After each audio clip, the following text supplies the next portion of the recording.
Tapi pidato pelantikannya, berikan saya 100 peti mati, yang 99 akan saya pakai buat koruptor, yang 1 akan saya pakai sendiri kalau kamu lihat saya tidak benar. Luar biasa. Yang diperlukan sekarang ini keteladanan. Ulama'uhum, sikap ngayomi, mencari jalan keluar, bukan memamerkan kekuasaan, memamerkan kekuatan, arogansi, menghormati perbedaan. Itu ciri demokrasi. Hadirin hadirat ma'asyiral muslimin yang saya cintai, ada sebuah cerita pendek. Seorang pengendara sepeda motor ditangkap oleh Pak Polisi, lalu diperiksa. Ini motor siapa? Pinjam Pak. Helm? Pinjam. SIM? Pinjam. Kata Pak Polisi, tidak boleh begini. Marah yang naik sepeda motor. Pak Polisi bagaimana? Kok tidak boleh? Yang punya saja bilang boleh.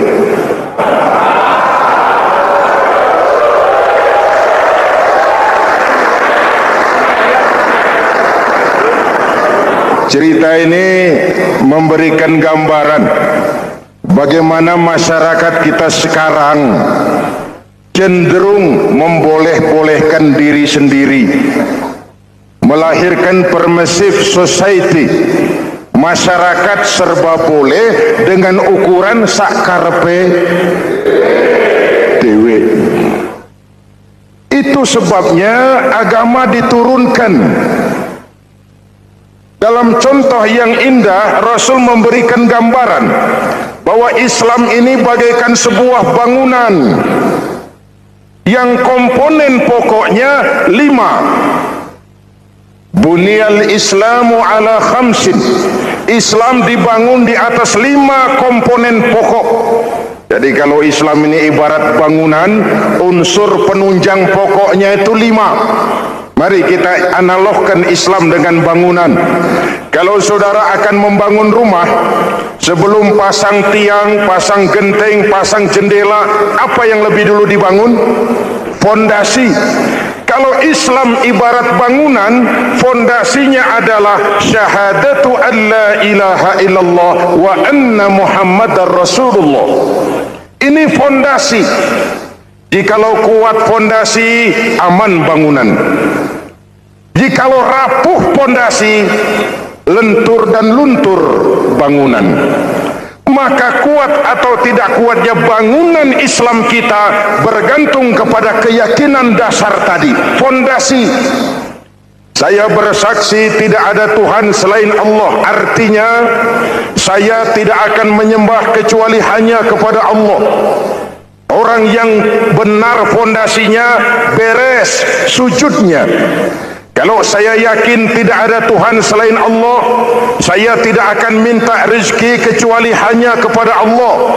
Orang yang benar fondasinya, giat bekerjanya, jauh dari tipu menipu, jauh dari renten, jauh dari riba, jauh dari korupsi, jauh dari judi. Keyakinan memberikan warna terhadap bentuk kepribadian. Kalau saya yakin tidak ada Tuhan selain Allah, saya tidak akan pernah takut kecuali hanya kepada Allah. Saya tidak akan melarikan persoalan kecuali hanya kepada Allah.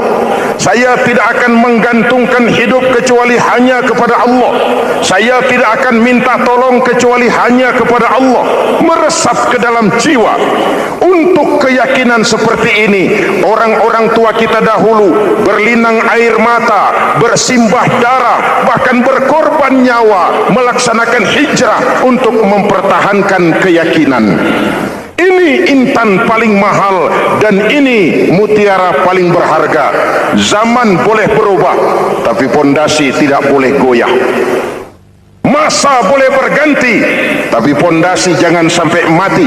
Karena iman kita hidup, untuk iman kita berjuang, dan dalam iman kita ingin kembali menghadap Allah Subhanahu. Masih ingat cerita tentang Bilal? Masih? Mengulang kaji saja. Bilal itu budak sahaya. Ketika masuk Islam, dipanggil oleh majikannya. Bilal, iya bos. Saya dengar kamu masuk Islam ya? Iya bos. Kok berani-beraninya kamu masuk Islam? Memangnya kamu budak siapa Bilal? Ya budak bos. Bos. Kamu kerja sama siapa? Sama bos. Bos. Yang gaji kamu siapa? Ya bos. Nah, kamu kan ngerti Bilal, kamu budak saya, kamu kerja dengan saya, yang gaji kamu saya, yang beri makan saya. Kenapa? Kok beraninya masuk Islam padahal kamu belum saya kasih izin? Bos, bos boleh beli badan saya, tapi jangan mimpi bisa membeli jiwa saya. Tuhan boleh kuasai badan saya, tapi jangan mimpi bisa menguasai keyakinan saya. Saya memang benar Tuhan yang gaji, tapi kan saya digaji, saya kerja.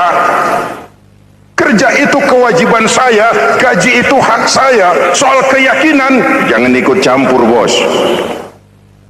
Kurang ajar kamu Bilal. Biarin. Bilal, begini saja.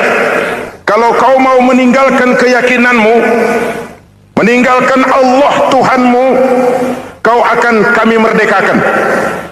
Tapi kalau kau tetap dalam keyakinanmu, kamu akan saya siksa sampai mati. Bagaimana? Jangan mimpi bos. Lebih baik mati berkalang tanah daripada hidup bercermin bangkai. Biar saya gugur membela keyakinan daripada hidup jadi penjilat menjual akidah. Itu prinsip.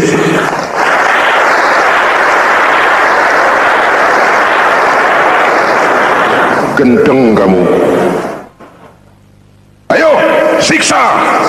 Tangannya diikat, dihimpit dengan batu berat, dijemur dengan terik matahari padang pasir, terkelupas kulitnya, mengalir darah dari sekujur badannya, pecah bibirnya.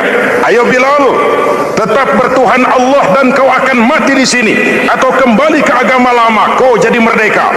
Dari bibir yang pecah itu cuma keluar Allahu Ahad.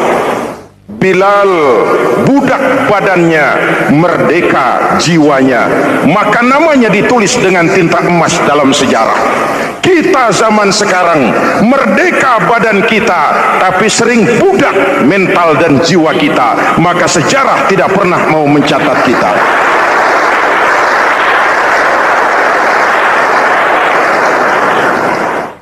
Masyarul muslimin yang saya cintai, fondasi sudah. Lalu apa lagi? Mulai memancangkan tiang. Tiangnya 5. Ada tiang namanya zuhur, asar, maghrib, subuh, isya. Tetapi agar bangunan menjadi kuat, ada tiang-tiang tambahan. Namanya rawatib dan nawafil. Rawatib itu ba'diyah atau qobliyah, nawafil itu di luar itu. Agar bangunan menjadi kuat, dibentuk pribadi lewat sholat. Apa filsafatnya?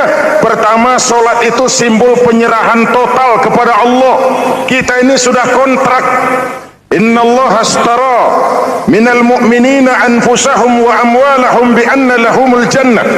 Allah telah membeli dari orang-orang mukmin diri mereka, harta mereka, bagi mereka adalah surga.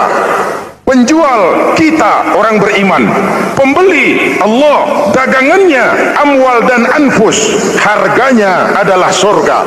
Jelas? Penyerahan total itu dimulai dengan takbiratul ihram. Shalli fardal isya, Allahu akbar. Arahkan mata ke tempat kita sujud. Jangan lupa lupa kalau sudah di atas, lupa dengan yang di bawah. Sudah jadi genteng, petatang peteteng di atas. Lalu bilang, merasa capek sendiri, kata genteng kepada tiang. Tiang, kamu sih enak, kata genteng. Saya setengah mati di atas. Kehujanan, kepanasan, kadang-kadang anak-anak nakal saya disambitin. Kata tiang, saudara genteng, ngomong jangan sembarangan ya. Kamu kira kamu bisa nongkrong dan nangkring di atas, itu gara-gara siapa genteng? Kan saya yang sokong dari bawah. Kamu jadi pejabat tinggi, jadi anggota ini, anggota itu. Kami rakyat yang angkat. Jangan sudah di atas kami ditekan. Jangan agama dijadikan topeng untuk kepentingan pribadi. Berpolitik untuk kepentingan agama, ayo. Tapi menjual agama untuk kepentingan politik, itu yang merusak agama.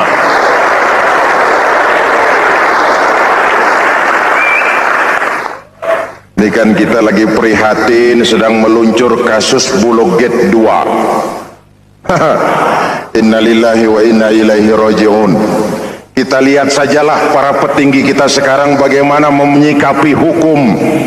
Sebab saya dengar ada bargaining, orang takut teriak maling sapi karena DE maling wedus.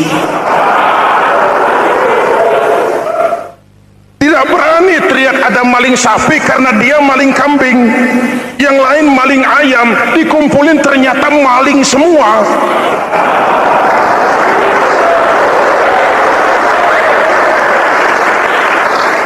Hadirin yang saya hormati, ini melukai rasa keadilan. Oleh karena itu, salat mengajarkan kepada kita dalam posisi berdiri, lihat tempat sujudmu. Jangan menteleng terus ke atas, lalu lupa dari mana kita berangkat.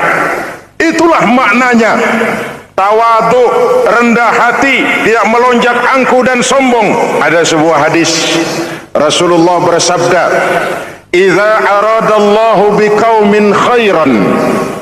Apabila Allah menginginkan kebaikan kepada satu bangsa, apabila Allah menginginkan kebaikan kepada satu kelompok rakyat, walla alaihim hulama'uhum, maka yang naik jadi pemimpin adalah orang-orang yang santun, orang-orang yang lemah lembut. Terima kasih yang sudah menonton, semoga bermanfaat.